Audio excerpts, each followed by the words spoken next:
Good morning, it's Amy Simpson from Breathe, Believe, Achieve, and I wanted to talk this morning about anxiety and our need to always have the answers, to always know what the right next step is, to always know how things are going to work out. And this can be so challenging because right now we are in this biggest, it's not even change, it's complete disruption to everything that we've known. So being able to kind of second guess what might be the best thing to do, or how things are, what's going to happen, like that's almost completely unachievable right now.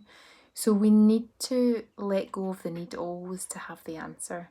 And my experience of probably working within health and care myself for so long, but also working with many people who that's a big part of their role, is to help other people, to look after other people.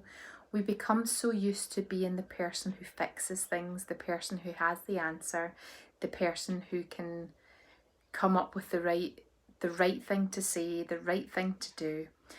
And often what happens in times when our own anxiety starts to increase, we just lump all of that pressure on. So we put this pressure on having to know, having to know having to know the answer, having to know the right thing to do.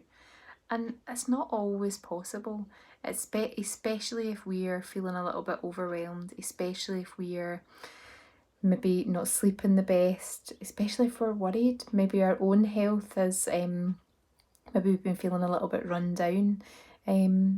So our ability to be able to think on our feet, to think logically on our feet and rationally on our feet, and to come up with solutions, that becomes a bit disrupted. We're not able, because the body, just when it's in that stress response, all it's thinking about doing is getting the hell out of here. It's responding to that sense of being in danger, that sense of fear. And it doesn't want to have time to think about all the things that we could possibly do, how we could make a situation better, what the opportunity might be out of all of this change, how we can. It is literally hardwired to send information to your body that just is screaming at you that you're not safe and you need to get out, get away, get out, move out of this place. And it's just recognizing that the body's doing that because it absolutely believes that it's helping. It's there. Its only priority is to keep us safe. What it doesn't always appreciate is whether that the thought that's created that sense of panic is actually a real thing that's happening right now, or if it's a thought about something that could happen. Now, we all run a multitude of different stories about things that could possibly happen, and if we're in that anxious place, our mind becomes very, very good. It becomes very good at filling in the blanks. Our imagination starts to run wild. We run lots of possible worst case scenarios. And the mind doesn't know that that's just a thought about what might happen. It doesn't know that that's not actually happening just now.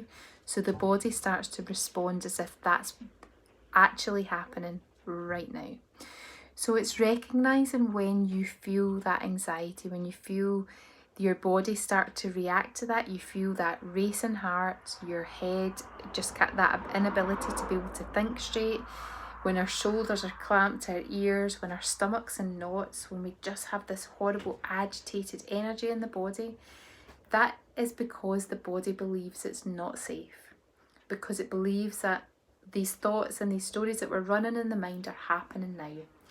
So one of the biggest things that we can begin to do is just to recognize that that's just a thought right now. Right now, that's not a fact.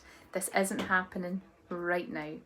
So just taking a moment just to breathe, just to pause, just to think, okay, what can I do right now?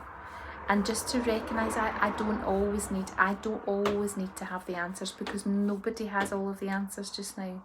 So if in this particular moment I'm not sure of what the best thing to do, I'm not sure how this is going to turn out, I'm not sure about what life is going to be like in the next couple of weeks, in the next couple of months, that's okay, because we're all in this together. We're all trying to work our way through this disruption, trying to find a way that keeps us all sane and healthy.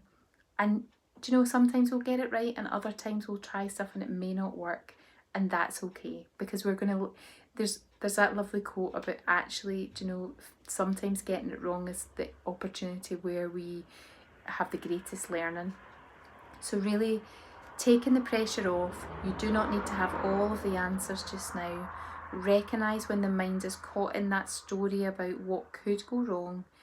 See it for being that, it's just a story at the moment, and just seeing if we can bring it back into this present moment, just taking a breath, recognising the body is just trying to help us, but by taking some nice steady breaths, just feeling our feet on the floor, we're just helping the body to notice that that's just a thought, it's not actually real, it's not happening now.